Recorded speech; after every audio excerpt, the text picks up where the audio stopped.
micro pendant longtemps. Et je vais vous le rendre immédiatement pour écouter avec vous, participer au débat comme tout un chacun. Merci. Le CDR de Koubela ne saurait être récupéré par quelque bord que ce soit. Et je souligne à l'intention de tous que ce CDR-là reste le cadre, je pense, éminemment représentatif pour débattre de tous les problèmes qui se posent au Koubela. Un camarade venait de poser la question au camarade Koubela.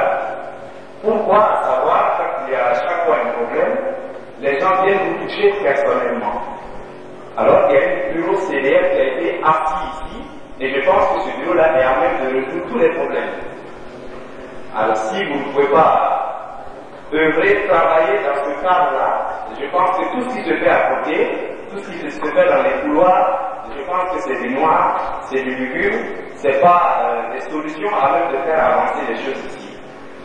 Donc je pense que désormais, chaque fois qu'il y a un problème qui se pose, vous saisissez le CDR, et je pense que ce problème-là trouvera une solution.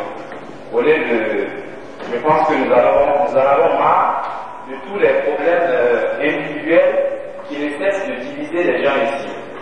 La question de bord, je pense que la politique politicienne c'est fini. Si vous ne pouvez pas travailler dans un cadre, vous regroupez, enfin nous regrouper, dans un cadre unique pour travailler, je pense que ou bien on est pour la révolution, ou bien on reste chez soi et on n'emmerde pas les gens.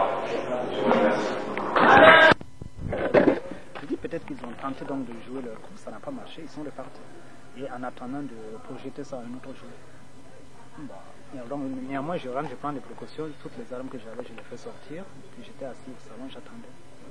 Et chez vous? Oui, que peut-être ils allaient revenir en temps. Parce que j'avais dit à mon chauffeur d'aller déposer ses affaires au camp Dieu, au camp, au centre de la ville, là, et de revenir me chercher. Parce que comme j'avais eu vent du complot, je me disais qu'à 7 heures, il faut que je sois à la présidence pour demander aux gens, pourquoi ils complotent contre nous.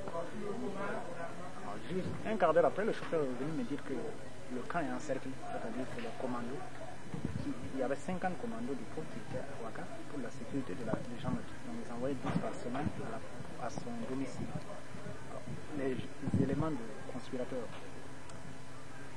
sachant qu'ils ne peuvent pas arrêter tout le monde, ces 50 vont les ils vont pas accepter.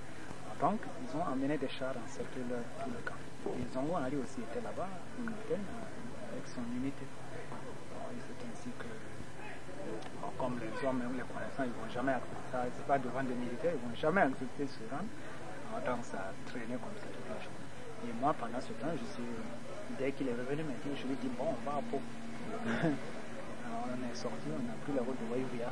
Ensuite, on ne vous a pas embêté? Non, les gendarmes n'étaient pas revenus. Après, moi qui sont revenus, quand j'ai quitté, ils sont revenus. Ils sont arrivés de manière. C'était pas très bien organisé, ou bien ils avaient été sous-estimés? Non, c'était très mal organisé. Ça, militairement, c'était zéro. Donc, ça vraiment, c'était zéro. Donc, c'est ainsi que moi, j'ai pu rejoindre les rails, traverser, prendre la route de Bobo, ensuite quitter vers le sud, et puis rejoindre donc la route de Léo. Et puis, c'est ainsi que je suis arrivé ici à 15h, fait 9 heures de route pour Ouaga, ce jour-là. Alors, c'était parce que j'ai rencontré 2 fois des gendarmes, les carrefours, fallait les contrôler. Bon, arrivé, j'ai trouvé que les éléments, comme ils avaient eu l'information comme quoi leurs camarades étaient encerclés, alors ils avaient déjà pris des camions pour monter à et Ouaga. Ils les avaient bloqués. Et eux-mêmes, ils se sont arrêtés sur la route. C'était le matin. Ils ont appris ça dès 5 heures du matin. Donc ils se sont arrêtés sur la route parce que se sont dit que s'ils font pour libérer leurs camarades, ça ils allaient pouvoir le faire. Mais le premier ministre qui était arrêté, ils allaient le liquider peut-être. Donc c'est pour ça qu'ils sont restés à la volta à 30 km. Automatiquement, j'ai convoqué le monde et puis on a fait une assemblée générale pour voir la position adoptée. La position était d'exiger dans les 48 heures la libération complète de nos camarades pour qu'ils rejoignent ici. C'était l'autre. La demande, quoi. Pour nous, c'était ça ou rien. Quoi. En dehors de ça, on ne discute même plus d'autre chose. Mais il y avait combien de. Au-delà de comme le président et le commandant Lingani qui étaient emprisonnés? Oui, Lingani aussi, voilà. J'ai oublié, oui, Lingani. Et qui d'autre? Les deux, les Zongo et mon adjoint. Les lieutenant Guinguéré Gilbert, qui est mon adjoint. Il était là-bas, il était. Voilà, lui, il était, parce que le 17, dans la semaine, donc, à l'entraînement ici, comment dirais-je, un blessé. Il y en a un qui a reçu une balle à la cuisse, et lui, il l'avait transporté à Ouagadougou. Ah, il s'est trouvé là-bas par hasard. Par hasard, donc le matin, il s'est levé du mess des officiers pour aller. Les putschistes sont venus lui demander d'aller conseiller les commandos de réfléchir, quoi, de tout. Alors, donc lui, il est parti, il a pu rentrer le rejoindre, et puis lui aussi, il a pris une arme, quoi. Ils ont décidé de ne pas se rendre, de lutter jusqu'au bout.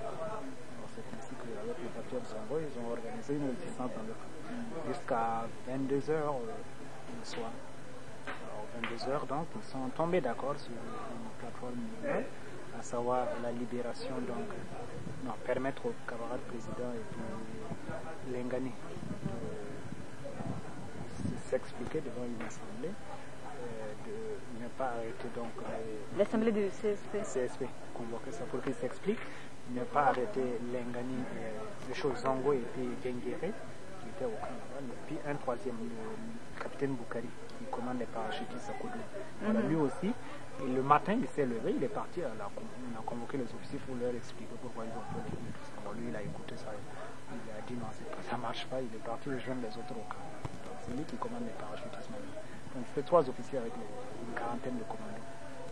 Donc c'est ainsi qu'ils ont... Et Ouaga était pratiquement encerclé. Ah oui, Ouaga était encerclé. Encerclé par? Parce que vous disiez que le capitaine Boukari n'était pas d'accord. Oui. Donc il était prêt à... Oui, il a rejoint les commandos dans le camp. C'était un camp clôturé. Donc il y avait une résistance à Pau, à Kodougou. Oui, non, à Kodougou, il n'était pas encore commandant des parachutes. Ah d'accord, actuellement. Il est actuellement.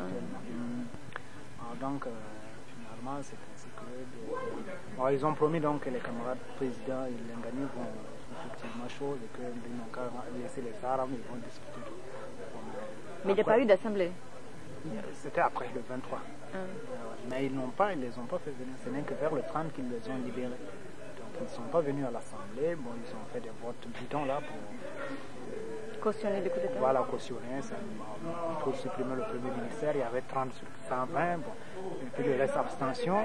Donc tous les votes c'était abstention. Il y avait 90, 80 abstentions comme ça. Alors ça a énervé Jean-Baptiste. Il s'est levé là-bas même pour s'est énervé, il est sorti, aller se mettre dans une salle et disait qu'il allait démissionner et tout. Et c'est là que l'ambassadeur de France est venu rentrer. Et puis il l'a appelé, ils ont discuté, il est rentré encore. Il a dit ne démissionnez pas, voilà, s'il vous plaît. Oui, certainement, s'il vous plaît. On compte sur vous. On compte sur vous encore. Alors donc c'est ainsi que nous ici, on a eu effectivement la libération de nos camarades qui sont revenus. Et très vite, alors quand ils sont revenus, ça nous a fait du monde. On était à 250 maintenant, donc on a donc fermé bouclé toute la ville là, dans les 30 km de rayon là. Vous aviez des chars? Non, on n'a jamais eu de chars. C'était une histoire qui circulait à Ouaga, mais on n'a jamais eu de chars. Vous avez de l'armement lourd quand même? Oh, mais on ne les utilisait pas. Nous, on n'avait pas besoin d'armement lourd parce que, vous voyez, Pau, il n'y a pas beaucoup de passages pour venir ici. Il y a la Volta, la grande route, que personne ne pouvait emprunter à l'époque parce qu'on avait tellement au niveau de la Volta et tout, on avait vraiment. Et puis là, le sud ici, le sud-ouest. Donc de ce côté aussi, c'était vraiment bas. Donc pour nous, le combat, c'était pas. On n'a pas besoin d'armement lourd, surtout avec la région. Vous pouvez bloquer facilement les accès. On peut bloquer facilement les accès. Et puis un ennemi qui se regarderait dans la zone, dans la région ici, dans un rayon de 100 km. Nous connaissons avec les manœuvres, nous connaissons pratiquement toute la zone, donc ce serait dangereux pour nous. Après ça, on a obtenu la libération des camarades. Entre-temps, il y a eu le voyage de Zongo. Oui, effectivement, quelques jours après, il était venu. Il m'a manqué d'abord parce que moi j'étais au Ghana pour voir les autorités là-bas, pour leur parler de la situation avec la et tout ça. Bon, ils m'ont dit, au commissaire du Nord, m'ont dit donc que eux, l'ambassadeur d'Accra a déjà expliqué que c'était un truc là intérieur, ça n'a rien à voir. Et moi, j'ai donc donné l'information contraire qu'en fait, c'était la contre-révolution et la révolution en lutte. Que le Ghana se détermine dans la mesure où, déjà, la Côte d'Ivoire et le Togo, si au nord, il y a encore, je dis, c'est fini aussi pour votre révolution, il faut faire l'informer. Donc, le camarade Rollins. Il a compris. Oui, il a compris. Il connaissait déjà le Cameroun de Sankara? Non. C'est après ça. C'est après. Après sa libération. Donc vous avez été convaincant dans vos arguments, sans que vous vous connaissiez auparavant. Oui, parce qu'après moi-même, j'ai fait un saut à Accra. On le rencontré, on a discuté toute la journée sur la situation. Donc, ce n'est qu'après que, quand Thomas a quitté la prison, nous avons pu le faire arriver jusqu'à pour discuter avec Rollins aussi. Donc il y a eu quand même 2 mois de tension. Oui, il y a eu 2 mois de tension, mais finalement nous savions que nous avons le peuple qui vraiment, parce que dès que les 20, 21, 22, il y a eu les manifestations des élèves, depuis d'ailleurs cette arrestation, jusqu'en octobre il n'y a plus eu de classe. On était obligé de fermer les établissements, parce que les élèves sont sortis avec des pancartes, libérer Sankara, Jean Bâtard au poteau. Jean Bâtard. Ouais, au poteau. Et ils sont passés à l'ambassade de France, cassé des voitures, continuant. Ah ouais, c'était difficile. Donc après ça, le peuple aussi c'était... Vous avez été quand même patient parce que vous avez pas eu envie de... Non. Moi, parce que j'avais trop de soucis. Il y avait la sécurité des personnes. Et aussi, je ne voulais pas d'intervention étrangère. Parce que je sais que si ça reste entre nous sommes capables de régler leurs comptes. Mais si, par exemple, il y a l'ANAD ou bien des forces... Alors, c'était ça notre problème. Donc, on a tout fait pour minimiser, même quand ils venaient ici, tout on s'amusait. On n'a jamais montré qu'on était ferme sur ce mais on n'a jamais vraiment créé cette situation. Au sein du Conseil de l'Entente, il y a un accord de... L'ANAD. C'est ça. C'est à eux-mêmes. Mais on n'a jamais fait appel à votre commission. Oui, mais nous savons qu'ils ont eu des contacts avec le secrétariat de cet organisme. En cas de besoin. Oui, puisque après le 4 août, il y a l'ANAD envoyé du matériel militaire pour eux qui est venu nous trouver. Donc c'est venu en retard là. Ah bon? Ouais, nous on a pris. Merci. On a dit merci. Donc c'est ça. Et même le 20 mai, la France a envoyé 600 armes automatiques. Le 20 mai, 3 jours. Donc ils avaient eu mais il leur manquait les hommes. Mais comment ils pensaient s'en tirer eux? Non, je crois qu'ils ont fait ça comme ça. Ils n'ont rien compris à l'histoire. C'est ça. Parce qu'ils croyaient que le CSP, parce que le CSP, c'est quand même nous qui faisions la force ici. Les gens commençaient à voir parce qu'ils sentaient en nous. En fait, on a été adopté très vite par le peuple voltaïque. Donc, c'est que les gens oubliaient. Donc, ils pensaient qu'en nous mettant de côté, ça suffisait pour eux. C'est là qu'ils ont vu comment le peuple. Imaginez-vous une ville comme Ouagadougou. Et après le 17 mai, le 22, le président de la République qui organise une marche pour lui, avec radio, tout ça. Il n'a pas 200 personnes, alors qu'il a attrapé les autres enfermés. C'est dire que la situation vraiment n'était pas de son côté. N'était pas de son côté. Le peuple avait choisi son camp. Mais ce qui est étonnant, c'est qu'il n'avait aucune stratégie. Il n'a mis sur le pied aucune stratégie après, parce que quand il a vu que... C'est parce que en fait, c'est le colonel Sommet qui a fait son coup. Il a même obligé à accepter le fait accompli. Et maintenant, or, c'est pas un politique Sommet, c'est un fasciste primaire là qui donc ne pouvait rien organiser, c'est ça. C'est pour ça l'ambassadeur de France était chaque fois avec Jean-Baptiste pour essayer de l'aider. Ils ont changé d'ambassadeur depuis? Oui. D'ailleurs, on a trouvé qu'il était en France. Il était parti le 3 août. On a demandé à la coup de chance pour lui. Oui, de le garder là-bas. Ils nous ont dit, bon, comme il y a les protocoles, les machins, certaines manières, là, on va le laisser revenir, prendre ses bagages. Officiellement. Mais c'était dur. Enfin, je sais qu'après, c'était dur pour lui quand il était là, parce que j'ai assisté même quand Nucci arrivait. Il est rentré. Bon, Nucci. Il est rentré pour voir le présenter au président. Bon, il a salué le président, il n'a même pas salué. C'était vraiment. Parce que puisque toutes les réunions qu'il faisait nuitamment, nous étions informés. C'est ça aussi. Parce que nous étions très bien informés de la situation. Ça, donc il suivait personnellement? Ah oui, il suivait personnellement. Ça, lui et puis le cardinal. Et vous pensez que Guy Pen était au courant de tout ce qui s'est passé? Ou il a Guy été Pen, pris de surprise? Je sais pas, mais nous pensons que puisqu'il arrive le 16, il se fait pas, il va loger à l'ambassade, chez l'ambassadeur, il dit à la télévision, de la radio de ne pas être là. Bon. Alors, tout ça, et puis les gens nous disaient après même que, puisque le 17 il a organisé un pot, une réception, c'est des bruits que nous avons entendus. Il a dit aux gens que Voltaire devait être content, c'est une journée historique pour vous. Bon, alors tout ça, ça nous est parvenu. Bon, on s'est dit qu'il y était pour quelque chose. Du moins, il était informé de ce qui allait se passer. Et après, il y a le 4 août. Le 4 août. 4 août, c'est loin ça. Le 4 août, a chevauché sur les goudrons. Oui, lui, il était là, il a tout suivi. En fait, le 4 août n'était pas... Parce que, bon, les gens pensent que nous avons fait le 4 août, par exemple, pour sauver nos têtes. Mais, en fait, le pouvoir ne peut plus aller à droite. Même le parlait de colonel CNRPN et autres, ils prenaient le pouvoir à Ouattara. Oui, c'était impossible de gouverner, en fait. Bon, ils n'allaient pas trouver... Nous restons à Pau, on leur dit rien. Ils n'allaient pas trouver des militaires pour nous affronter. Dans toute la Haute-Volta, il n'était plus possible, parce que nous avions gagné les garnisons, des militaires venaient ici, avec des motos qui tendent les garnisons pour venir nous informer de ce qui est passé chez eux, et qui n'étaient pas du tout prêts à attaquer Pau.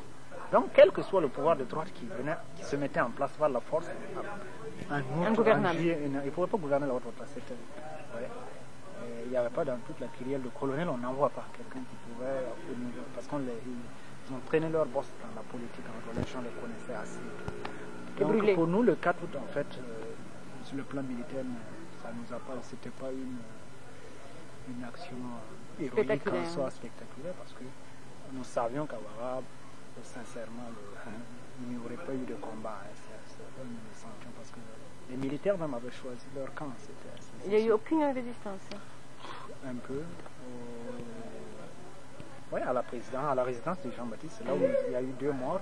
Il y a eu 3 morts même là-bas. Ouais. Et puis au blindé, où il y avait les chars. En dehors de ces 2 points. C'était presque symbolique, quoi. Mais... Oui, c'était symbolique en fait. C'est ça. C'est-à-dire que la situation était telle que c'était la gauche ou rien. Il n'y avait pas de. Non, parce qu'on ne voyait pas comment ça pouvait se terminer.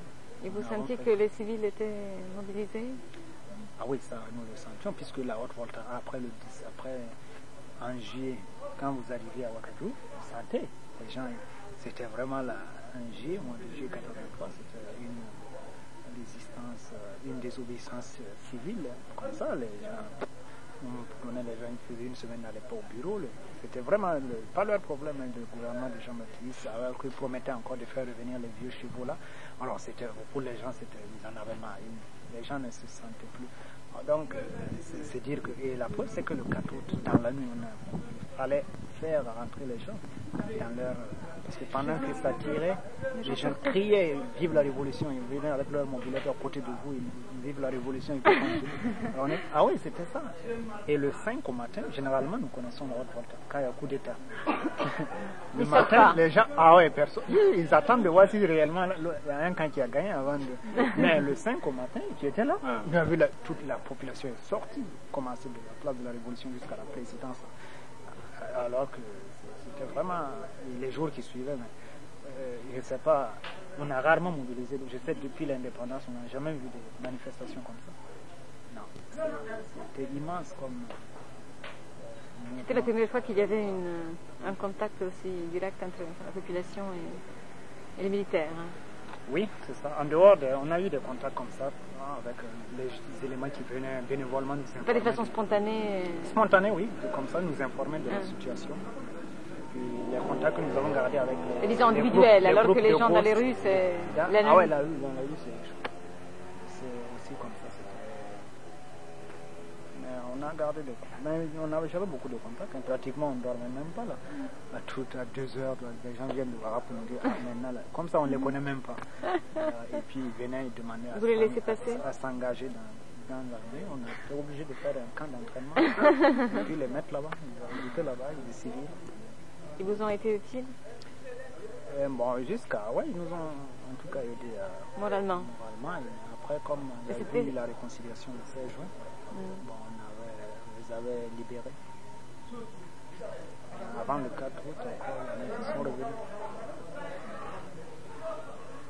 C'était quand même encourageant pour vous de sentir la solidarité aussi. Oui, ça, il y avait cette solidarité. En fait, c'est le peuple qui nous a aidés, parce qu'il faut avouer que nous-mêmes, dans un premier temps, ce qui nous intéressait, c'était de revendiquer la liberté pour nos camarades, en fait, l'application des dispositions du statut du CSK. La légalité, voilà, bon, après, nous avons senti qu'en fait, ce que le peuple demandait, c'était même pas la liberté de Sankara, mais c'était même Sankara à la tête de la... Voilà, c'était ça. Et c'est ce qui nous a poussé, nous aussi, à voir plus loin. Je crois que nous avons senti que le peuple avait des aspirations certaines quant au choix politique qu'il fallait faire. Et c'est cela ce qui explique donc que nous ayons été entraînés pratiquement par le peuple dans toute cette situation. Et c'est par la population que vous étiez informés régulièrement de ce qui se passait? Oui, à Ouagadougou. En partie? Ouais. Et les militants des partis de gauche, tout ça? Oui, avec eux aussi nous avons gardé des contacts. C'est essentiellement par leur canal aussi que nous avons des informations les plus régulières, quoi. Oui. Indépendamment de ça, je dis qu'il y a beaucoup de patriotes qui venaient ici à toute heure pour dire tel mouvement d'unité ou telle autre chose de Jean-Baptiste, etc. Pratiquement les correspondances par exemple mentionnées Jean-Baptiste, nous les recevions ici, donc on était vraiment les gens c'était très bien organisé en ce sens. Et puis il y a eu la création du CNR. Le CNR, disons la consolidation de l'alliance, si on peut dire, voilà, entre les militaires et les... du CNR, la création des CDR. Comme ça. Il fallait ça pour faire la révolution. Pour une élection, il faut des instruments pour défendre la révolution. Donc ça nous a paru primordial. Et vous sentez la nécessité de l'unification de toutes ces forces dans une structure commune pour ce qui adhère au CNR? Ce serait difficile, mais nous pensons en fait, nous pensons qu'il y a quand même quelque chose de fondamental. C'est que tant que la révolution est monopolisée par des groupuscules, enfin des groupes politiques, par exemple à un moment donné, avant le 4 août, on ne parlait que de révolution dans certains groupes de gauche qui parfois même n'avaient pas de grande. Mais maintenant que le mouvement s'est popularisé, que la révolution est partout, que l'éducation, voilà, effectivement, il y aura le problème, c'est-à-dire que l'union va se faire, même si sans certains. Même sans certains. Ça, ce n'est pas. C'est le peuple qui va faire, parce que le peuple a envie d'aller de l'avant dans la révolution. Et, moi, pour ça, je suis optimiste. Je ne pense pas qu'il y ait un obstacle. Je fais confiance au peuple et je crois qu'il est un facteur déterminant dans tout ça. Quel bilan vous faites de ces 10 mois des pouvoirs révolutionnaires? Ça nous a permis surtout de voir les problèmes, que la résolution des problèmes, pratiquement, c'est quand même quelque chose de difficile, compte tenu de toutes les contingences, compte tenu aussi de la nature même néocoloniale d'un pays. C'est un système qui vraiment vous lie pratiquement les mains. Vous voyez ce que vous voulez faire. Vous devez aller avec beaucoup de réalisme. Les gens peuvent penser que c'est parce que vous ne pouvez pas avancer, alors vous ne voulez pas avancer, alors il y a tout ce problème-là. Mais nous sommes Vous ne sentiez pas avant le poids contraignant des structuralités. Vous l'avez perçu? Oui, justement, c'est ce que je veux dire, quoi. Ces trucs du passé, là, toutes ces structures héritées du passé, nous sentons surtout la difficulté dans le changement des mentalités. Parce que, vous voyez, nous sommes une révolution qui n'est pas d'abord... Les gens n'ont pas fait de guerre, de libération, où paysans, ouvriers, intellectuels, on s'est côtoyés dans les maquis et tout. Et on accepte après, quand l'instauration de la révolution, certains sacrifices. Actuellement, les gens, même, on voit l'euphorie des premiers moments et maintenant. C'est-à-dire la révolution se décante, se purifie, parce que, effectivement, le sacrifice là, pour réaliser la révolution, il n'est pas dans tous les cœurs. C'est très difficile.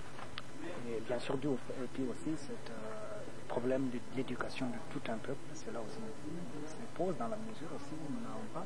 C'est pas un parti révolutionnaire, par exemple un parti communiste, etc. Révolutionnaire qui aurait pris la direction, le pouvoir, avec ces cadres qui déjà devaient couvrir tout le pays pour faire passer les mots d'ordre de façon spontanée. Alors actuellement, ce problème se pose aussi au niveau de l'éducation de ces millions de personnes-là, sans des structures d'encadrement bien structurées, là, c'est un problème pour nous. Ce qui nous paraît presque paradoxal, c'est que bien que vous soyez un peu, disons, vous avez vécu l'histoire d'une armée néocoloniale, vous semblez presque plus conscient de la réalité nationale que les partis civils eux-mêmes. On a presque l'impression que vous aviez des attaches, une connaissance. Non? Non, je crois que. Mais quand même, c'est que nous, ça fait quand même une dizaine d'années qu'on travaille politiquement, même si c'est pas. Et eux, ils ne le savent pas. Voilà, je crois que c'est ça aussi. Et nous n'avons jamais cessé d'aborder les questions de la vie pratique du peuple voltaïque, de façon.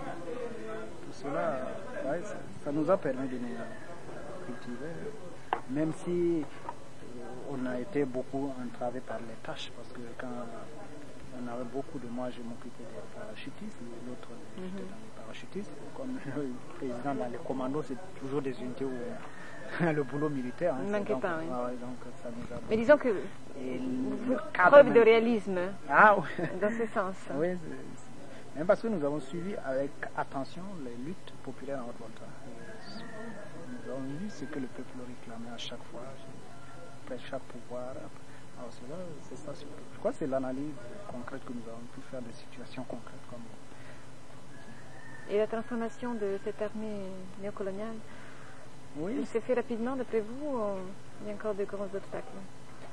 Nous pensons qu'il va se faire avec. Bon, il y a beaucoup de difficultés parce que vraiment, c'est du jour au lendemain, effectivement, 23 années on a mis dans la tête, vous voyez, le cadre aujourd'hui vouloir tout changer, c'est très difficile.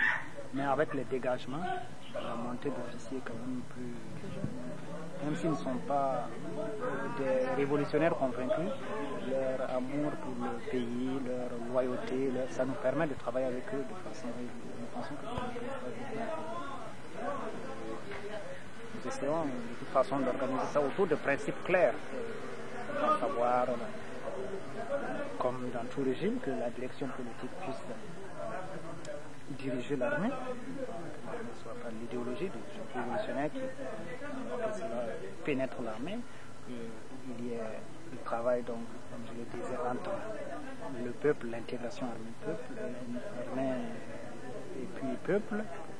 Aussi, concrètement, comment elle peut se faire, cette intégration? Concrètement, il y a le travail politique que nous faisons, mais il y a surtout les tâches pratiques.